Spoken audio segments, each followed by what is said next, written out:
Hello. So today we are here to discuss a subject fluid power engineering with a subject code of 18ME 55. So I am Professor Ramanandan HS, Assistant Professor, Department of Mechanical Engineering, MIT Mysore. So content of today's presentation are so far we have seen the pneumatic systems. So in pneumatic system basically we have seen the classifications already familiar. So right now we should enter into the core part of the power production, so called as actuators. So under pneumatic actuators we have something called as different types of actuators. So we will study different types and basically enter the first part of pneumatic actuators called as linear actuators or linear cylinders, or we also call it as air cylinders. Okay, what are the types of air cylinders? And then cushioning of cylinder. These are the two content of today's presentation. So you have to understand actuator is a core part, something similar to my hands or legs, the part which I can assist me in moving. Similarly, pneumatic system has parts which can be set in motion or motion can be imparted. We have written here motion which can be set in motion or to which motion can be imparted. Such type of devices are called as actuators. You have seen plenty of examples. You have seen the Volvo buses, door they get closed and open. The opening and closing of the doors happen without any human intervention. So earlier buses were manually assisted for closing the doors. So nowadays we see the pneumatic cylinders or linear actuators being employed there to close the doors and open the door. Also we might have seen in office doors also. So there will be a small cylinder, it may be spring controlled or usually it can be assisted with air as a medium inside the compressed air in a cylinder can act as a closing door mechanism. Also as mechanical engineers we have seen valves. The valve opening and closing can also be controlled with a minimum force. Wherever the requirement is a minimum force or minimum torque, you can easily use something called as pneumatic actuators. So plenty of examples we can see in automation also. To place an object on the conveyor, maybe chocolates or maybe any mass product producing elements, commercial products. So to pick and place, that is also an easy way of using a linear actuator there. So we will just, with a lot of applications of pneumatic actuators, we will see one by one how do they work. So pneumatic actuators are classified into three types based on their operating principle, based on their types of motion. If the end motion is reciprocating, so motion is rectilinear, linear motion, we call it as linear cylinder or air cylinder. If the end motion is rotary, rotation is the end motion what we are obtaining.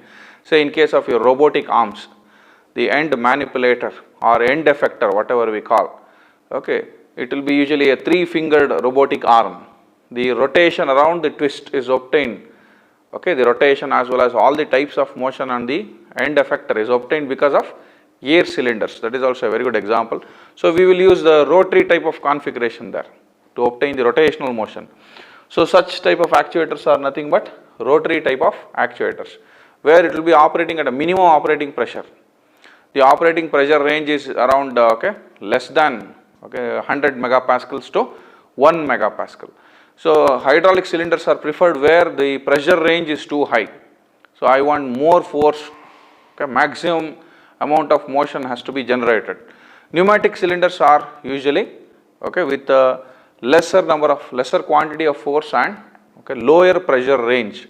Say 100 megapascal to 1 megapascal pressure is the range of pneumatic actuators. So last one is called as air motors. Usually we see them in in our bikes also. We have something called a suspension system, nitrous suspension. That is what usually we come across in our bikes these days. The nitrous oxide is usually stored in the small cylinder, air cylinder, so that it assists the suspension in a telescopic manner. The spring, okay, the spring steel which is usually used for the suspension. To assist that, we have small cylinder being mounted near to the shock absorbers. You can see there in the bikes also, as well as in every automobile. Suspension is usually assisted with air motors, and you might have seen air brake assisted systems also in the oil containers. It will be mentioned air brake control system, as well as in multi suspension multi axle vehicles also we see. In the case of Volvos or Mercedes, we see the adaptation of air brakes. That is possible because of air motors or the pneumatic actuators. So we have plenty of applications here. The material with which it is made up of is usually non-ferrous, which is not containing iron, or maybe aluminium. So intention is to reduce the weight. So we usually use a plastic also to make the cylinder. So reduction of weight is the first objective. Second objective is to obtain better heat transfer characteristics, because air is having a very high expansion coefficient. Air, it usually occupies more space within the cylinder. It is not confined like a liquid in hydraulics. It occupies more space. So whenever the cylinder is subjected to high temperature, so air property makes it to expand severely at a faster rate, so that the cylinder should be having made up of better heat transfer, minimizing the heat transfer effect in outside the cylinder to the atmosphere. So as well as it should be non-corrosive also, because we are dealing with fluids. If you are dealing with liquid as well as gases, you already know they are prone to corrosive atmospheres. So to prevent that, the material preferred, maybe it may be plastic also many a times.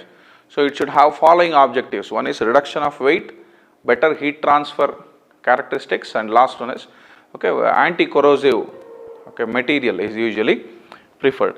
So we will enter into the classifications. So first thing is single acting cylinders. So you can see here the single acting cylinder.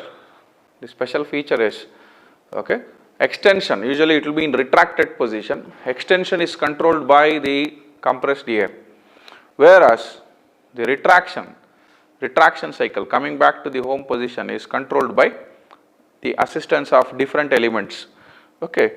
So if you closely observe this pictorial representation, you can see high pressure air.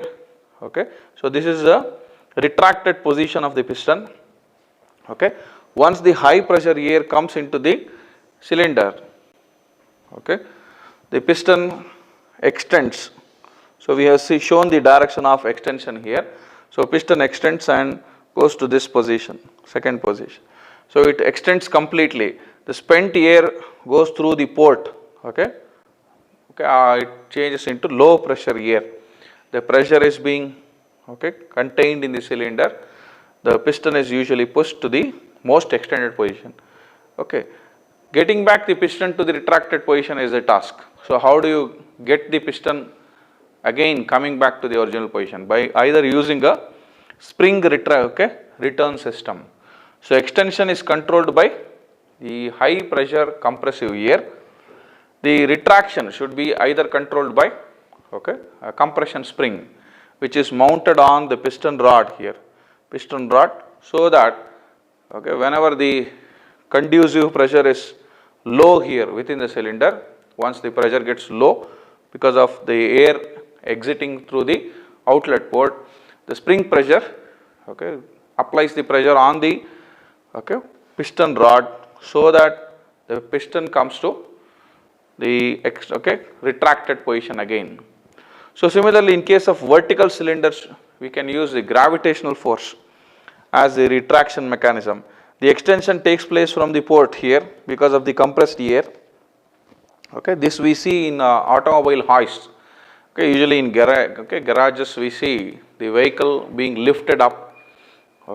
Vehicle is lifted up because of a hydraulic fluid or because of pneumatic also. Pneumatic system you can use air and lift the vehicle up, and because of gravity the retraction takes place. Extension takes place because of the air, retraction takes place because of the self weight of the piston and piston rod assembly. Okay. So construction of single acting cylinder, you can just observe here. So it has inlet port and exhaust port. This cover is called as front end cover or cylinder cap cover. Okay. This cover is it has two covers. The end cover is called as rod end cover or end cover. So this cover is called as cap end cover or the cylinder end cover. So this is the piston face and the piston rod here.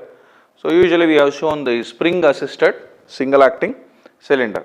The high compressed air enters through the inlet port, applying the pressure on the piston surface.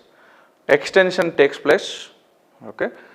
Since the pressure is higher than that of the spring pressure, extension takes place and the air moves away from the cylinder through the exhaust port. So once the conducive atmosphere inside the cylinder is a low pressure, spring pressure is exerted on the piston surface so that piston comes back to the retracted position, ready for the next cycle. So this is how air pressure is converted into linear motion of cylinder, continuous linear to and fro motion of a cylinder. So this is one form of cylinders, linear cylinders. So if the necessity is shorter piston rod is required because of space problem, I want to create more amount of force, I have to create more force. So this possibility is because of larger piston stroke, stroke length with a larger piston rod. So whenever I require, I want a small space is available, I have to generate more force per stroke length. So then the necessity varies. I have a different type of cylinder called as diaphragm cylinders. So this cylinder is used for, so basically shorter strokes. The stroke length is shorter with a great force, with a high force. So you should know where to adopt different type of cylinders. So you can see here something, the diaphragm, human diaphragm is made up of a membrane. Similarly, you have diaphragm here. So compressed air enters and makes a contact to the diaphragm. Diaphragm is connected to the piston rod. So this is also a spring return mechanism. The extension takes place, and further once the air pressure is dropped, retraction takes place because of the spring pressure here.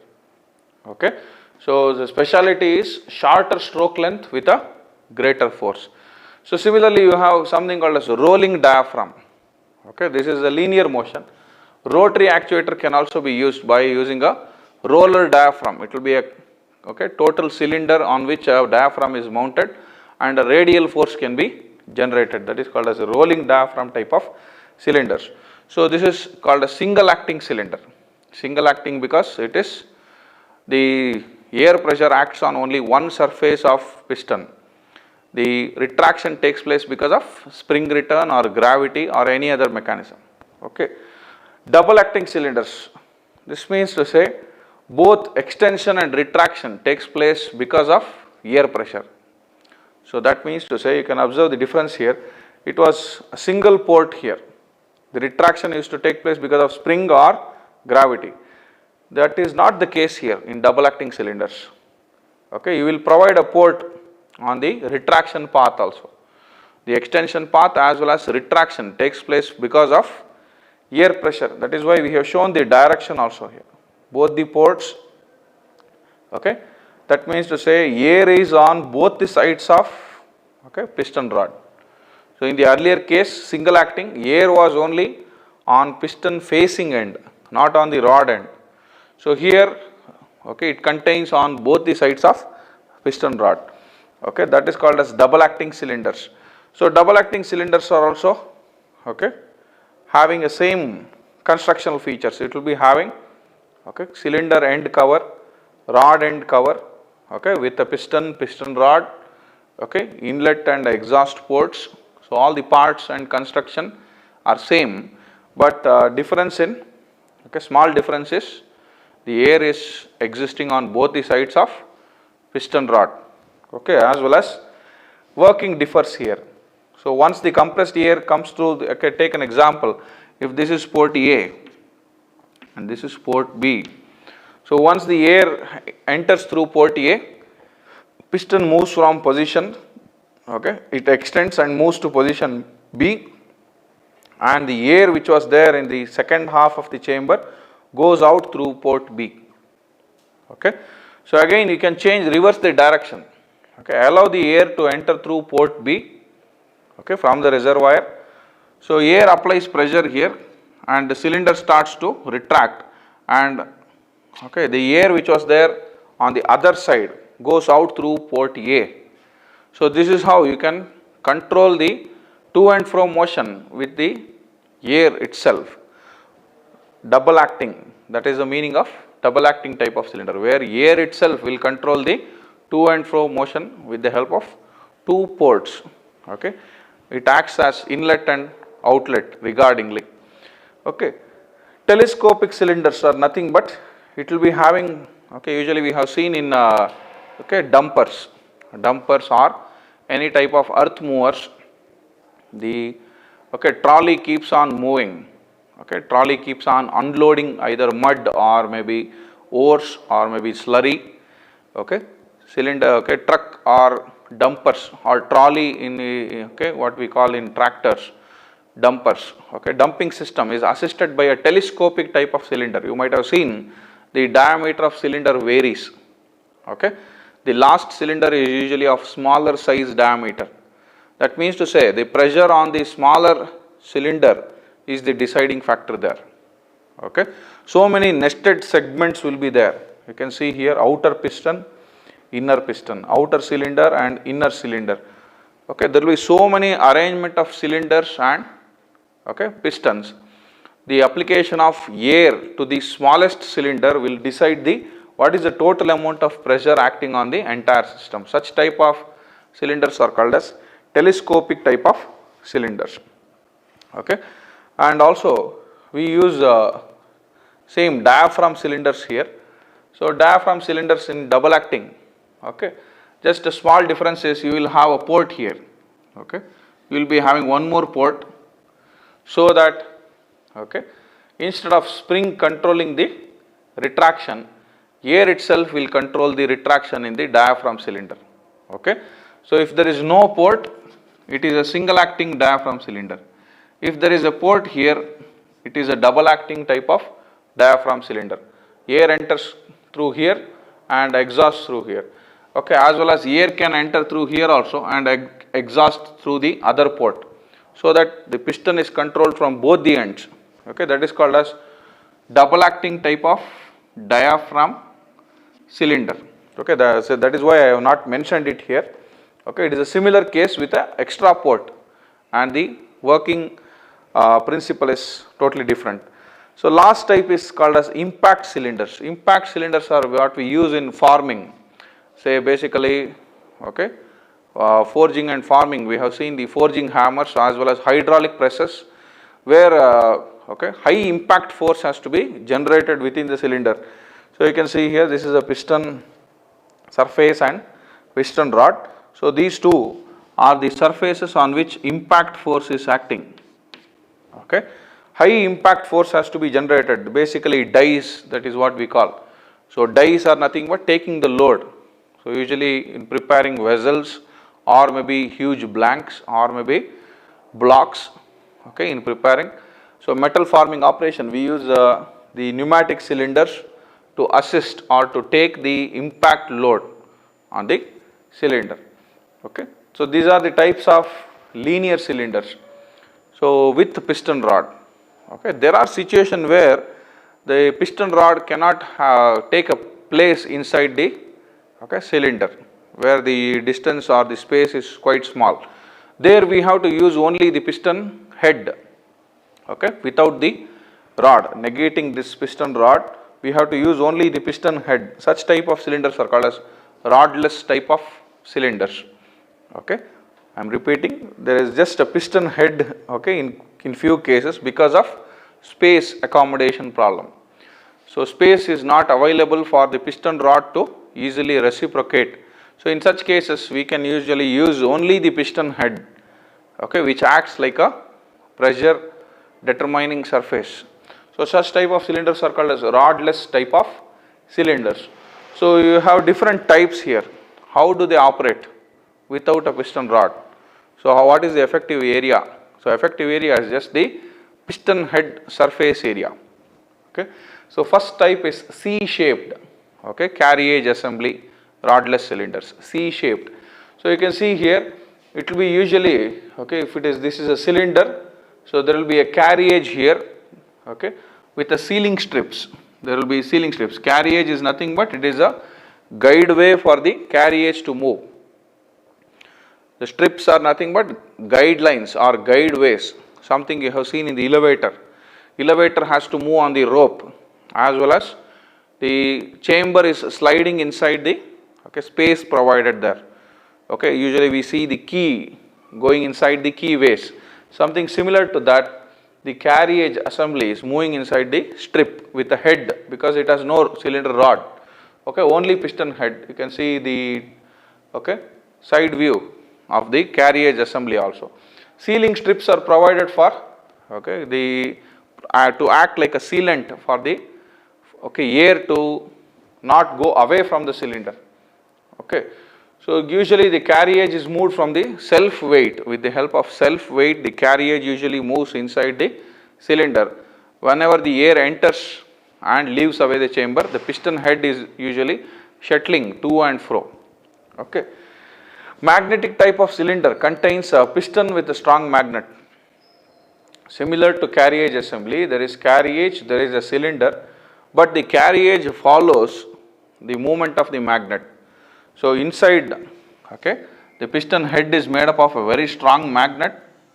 Okay, so that magnet usually, whenever the piston, okay, air enters through the chamber, when the magnet slowly moves and the carriage is following the magnet, thereby the carriage and the magnet are marking a remarkably strong bonding inside the cylinder and assisting the linear motion of the, okay, magnetic type of cylinders. And the third type is cable type. We have seen the, okay, the operation of floor mills, okay, between the two rollers or pulleys. There will be a link, okay, it is usually cable controlled. So you can see the piston head here. So piston is connected to with the help of a cable to the both the pulleys. So whenever the air enters through the cylinder, piston is usually shuttling in, okay, to and fro with the help of cable and pulley. The link is blocking the maximum extension and retraction of the piston head inside the cylinder. Link usually extends maximum to this pulley and it stops, so that the piston is at the, piston ends its motion, piston head. So if the link follows the other path, piston head goes through the maximum end of the other direction of the cylinder. So this is how a cable type of, okay, rodless cylinder works very easily. Okay. Last concept is cushioning. Okay. So far we have discussed different type of linear cylinders. How do we obtain linear motion from the linear actuators? The last part is cushioning. We have already spoken on this in hydraulic cylinders.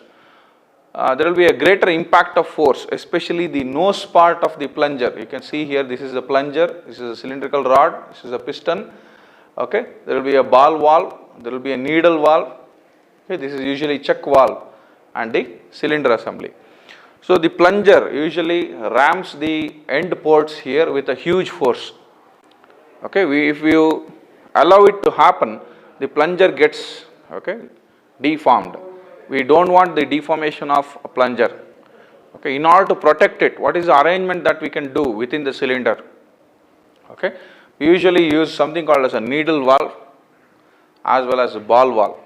Okay, so needle valve, what does it do? The plunger, whenever the, okay, air is acting on the rod end side of the piston, the plunger slowly moves to the end cap, okay, and settles here. Usually it is impact force. The small amount of bleeding or the controlled amount of flow takes place through this opening, okay, through this opening. Needle valve can be adjusted with the help of an adjustment screw. What is the screw which is provided here? So needle valve allows a small amount of flow of the fluid through here, and it will usually block the path of plunger, okay. So that means to say it will decelerate the plunger. The acceleration which was huge because of the reverse flow of the fluid through the needle valve opening, okay, that will slow down the movement of the plunger, okay, that will slow down the movement of the plunger, and it will avoid ramming or hitting of the plunger to the end cap ports.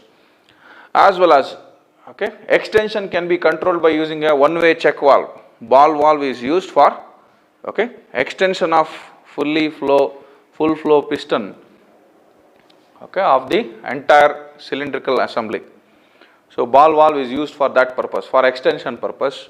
For retraction, during the retraction, plunger shouldn't hit the surface of end cap ports. That is why we have provided the slow halt of the entire assembly with the help of needle valve.